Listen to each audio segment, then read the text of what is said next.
বিনীত গোয়েলের বিরুদ্ধে এফআইআর সংক্রান্ত মামলা আরজি করে নির্যাতিতার নাম ছবি প্রকাশ্যে আনার অভিযোগে এই মামলা প্রধান বিচারপতি ডিভিশন বেঞ্চের দৃষ্টি আকর্ষণ দ্রুত শুনানির আবেদন মামলায় যুক্ত সরকার ও সকল পক্ষকে নোটিশ দেওয়ার নির্দেশ দেওয়া হয়েছে নির্দেশ প্রধান বিচারপতি বেঞ্চের সোমবার মামলার শুনানির সম্ভাবনা রয়েছে।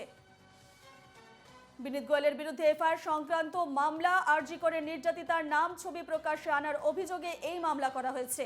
এ নিয়ে বিস্তারিত জানবো, ফোনলাইনে রয়েছেন আমাদের প্রতিনিধি সুদীপ্ত চট্টোপাধ্যায়। সুদীপ্ত, এবারে বিনীত গোয়েলের বিরুদ্ধে এফআইআর সংক্রান্ত মামলা এবং তার বিরুদ্ধে অভিযোগ আছে যে আরজি করে নির্যাতিতার নাম ছবি প্রকাশ্যে এনেছেন।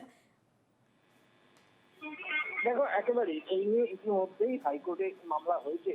প্রাক্তন পুলিশ কমিশনার বিনীত গোয়েল তিনি নির্যাতিতার নাম ছবি প্রকাশ্যে এনেছেন এবং প্রকাশ্যে এনে তিনি প্রেস কনফারেন্স করেছেন। এই অভিযোগ ছিল, সেই অভিযোগের ভিত্তিতে হাইকোর্টে ইতিমধ্যেই আগেই মামলা করা হয়েছিল, কিন্তু পরবর্তীকালে মামলা সুপ্রিম কোর্টে করায় এবং সেই সুপ্রিম কোর্ট মামলা শুনছে বলে হাইকোর্ট এই মামলা শুনতে আগ্রহী হয়নি। আমরা জানি গত শুনানিতে সুপ্রিম কোর্টে মহেশ জেঠমালানি তিনি দৃষ্টি আকর্ষণ করেছিলেন সুপ্রিম কোর্টের প্রধান বিচারপতি যে হাইকোর্টে বিনীত গোয়েলের বিরুদ্ধে মামলা রয়েছে, কিন্তু সুপ্রিম কোর্টের নির্দেশ দেখিয়ে হাইকোর্ট সেই মামলা শুনতে রাজি হচ্ছে না, ফলে সেই মামলা পেন্ডিং হয়ে রয়েছে। সুপ্রিম কোর্ট নির্দিষ্টভাবে জানিয়ে দিক যে এই হাইকোর্টে মামলা শুনতে পারবে কিনা, যদিও সুপ্রিম কোর্ট সেই বিষয়ে নির্দিষ্টভাবে কিছু না জানালেও জানাননি বা তারা আপত্তিও করেননি। ফলে সেই অবস্থাকে কাজে লাগিয়ে এবার ফের বিনীত গোয়েলের বিরুদ্ধে পুরনো মামলাতেই নতুন করে আবেদন জানালো যাতে এই মামলাটি দ্রুত শুনানি করা হয়।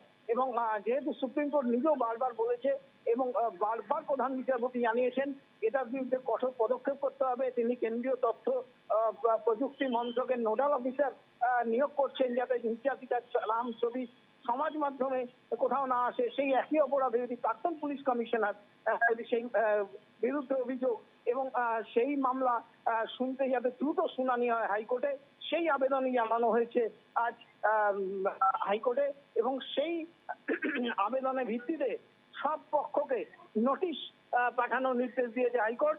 আগামী সোমবার এই মামলার শুনানি হতে পারে বলে জানা যাচ্ছে, এবার সোমবারই শুনানি হওয়ার সম্ভাবনা রয়েছে, সর্বাধিক সম্ভাবনা। বেশ বেশ, ধন্যবাদ সুদীপ্ত।